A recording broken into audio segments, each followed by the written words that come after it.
पूजा उपासना तो जैसे भारतवासियों की सांसों में बसा हुआ है। शायद कि ऐसा कोई दिन गुजरता होगा जब कोई खास पूजा का संयोग न बनता हो। सप्ताह के हर दिन के अनुसार भी विशेष पूजा का विधान है। शुक्रवार को लक्ष्मी देवी का व्रत रखा जाता है। इसे वैभव लक्ष्मी व्रत भी कहा जाता है। पूजा उपासना तो जैसे भारतवासियों की सांसों में बसा हुआ है।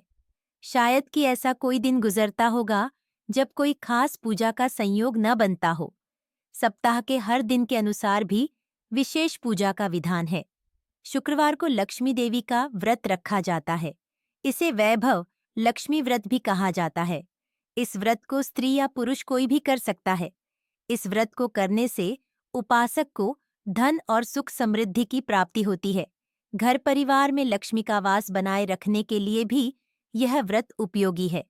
इस दिन स्त्री पुरुष लक्ष्मी की पूजा करते हुए सफेद फूल, सफेद चंदन आदि से पूजा करते हैं। खीर से भगवान को भोग लगाकर प्रसाद ग्रहण करते हैं। इस व्रत के दिन उपासक को एक समय भोजन करना चाहिए। अगर कोई व्यक्ति माता वैभव लक्ष्मी का व्रत करने के साथ ही लक्ष्मी श्री यंत्र को स्थापित कर उसकी नियमित रूप से पूजा करता है तो उसके व्यापार में वृद्धि और धन में बढ़ोतरी होती है। वैभव लक्ष्मी व्रत की कथा किसी शहर में अनेक लोग रहते थे। सभी अपने अपने कामों में लगे रहते थे। किसी को किसी की परवाह नहीं थी। भजन कीर्तन, भक्ति भाव, दया माया, परोपकार जैसे संस्कार कम हो गए। शहर में बुराइयां बढ़ गई थीं। शराब, जुआ, रेस, व्यभिचार, चोरी डकैती वगैरह बहुत से गुनाह शहर में होते थे। इनके बावजूद शहर में अच्छे लोग भी रहते थे। ऐसे ही लोगों में शीला और उनके पति की गृहस्थी मानी जाती थी। शीला धार्मिक प्रकृति की और संतोषी स्वभाव वाली थी। उनका पति भी विवेकी और सुशील था। शीला और उसका पति कभी किसी की बुराई नहीं करते थे और प्रभु भजन में अच्छी तरह समय व्यतीत कर रहे थे। शहर के लोग उनकी गृहस्थी की सराहना करते थे। देखते ही देखते समय बदल गया। शीला का पति बुरे लोगों से दोस्ती कर बैठा। अब वह जल्द से जल्द करोड़पति बनने के ख्वाब देखने लगा, इसलिए वह गलत रास्ते पर चल पड़ा। फलस्वरूप वह रोड़पति बन गया, यानी रास्ते पर भटकते भिखारी जैसी उसकी हालत हो गई थी। शराब, जुआ, रेस, चरस गांजा, बुरी आदतों में शीला का पति भी फंस गया। दोस्त साथ उसे भी शराब की आदत हो गई। इस प्रकार उसने अपना सब कुछ रेसजुए में गंवा दिया। शीला को पति के बर्ताव से बहुत दुहक हुआ, किंतु वह भगवान पर भरोसा कर सब कुछ सहने लगी। वह अपना अधिकांश समय प्रभु भक्ति में बिताने लगी। अचानक एक दिन दोपहर को उनके द्वार पर किसी ने दस्तक दी। शीला ने द्वार खोला तो देखा कि एक मांझी खड़ी थी। उसके चेहरे पर अलौकिक तेज निखर रहा था। उनकी आंखों में से मानो अमृत बह रहा था। उसका भव्य चेहरा करुणा और प्यार से छलक रहा था।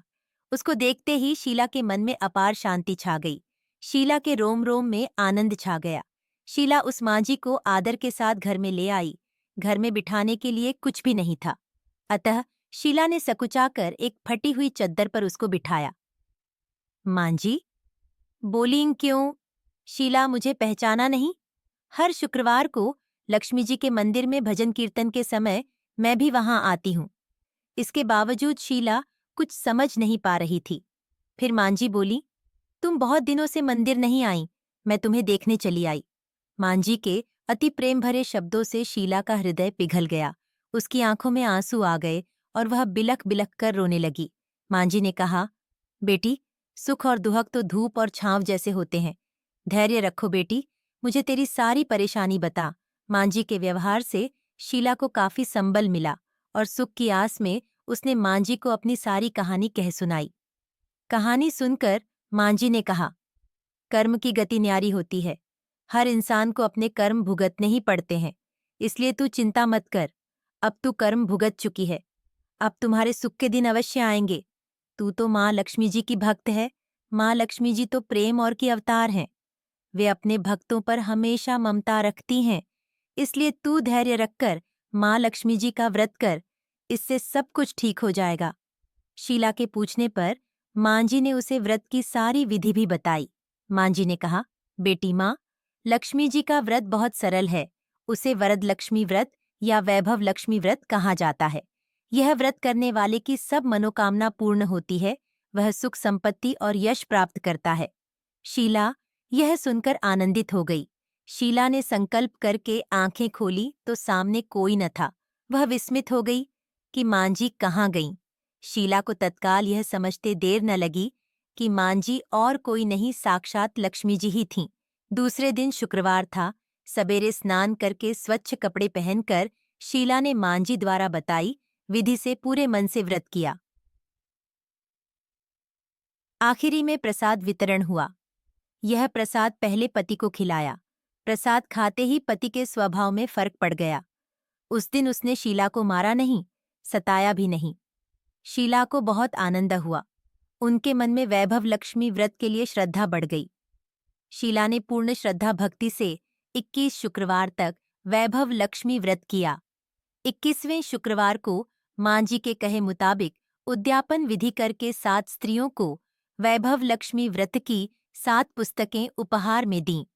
फिर माताजी के धन लक्ष्मी स्वरूप की छवि को वंदन करके भाव से मन ही मन प्रार्थना करने लगीं। हे माँ धन लक्ष्मी, मैंने आपका वैभव लक्ष्मी व्रत करने की मन्नत मानी थी, वह व्रत आज पूर्ण किया है। हे माँ, मेरी हर विपत्ति दूर करो, हमारा सबका कल्याण करो। जिसे संतान न हो उसे संतान देना। सौभाग्यवती स्त्री का सौभाग्य अखंड रखना। कुंवारी लड़की को मनभावन पति देना। जो आपका यह चमत्कारी वैभव लक्ष्मी व्रत करे, उनकी सब विपत्ति दूर करना, सभी को सुखी करना।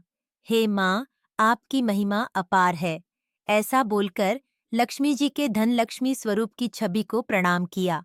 व्रत के प्रभाव से शीला का पति अच्छा आदमी बन गया और कड़ी मेहनत करके व्यवसाय करने लगा। उसने तुरंत शीला के गिरवी रखे गहने छुड़ा लिए। घर में धन की बाढ़ सी आ गई। घर में पहले जैसी सुख शांति छा गई। वैभव लक्ष्मी व्रत का प्रभाव देखकर मोहल्ले की दूसरी स्त्रियां भी विधिपूर्वक वैभव लक्ष्मी व्रत करने लगीं।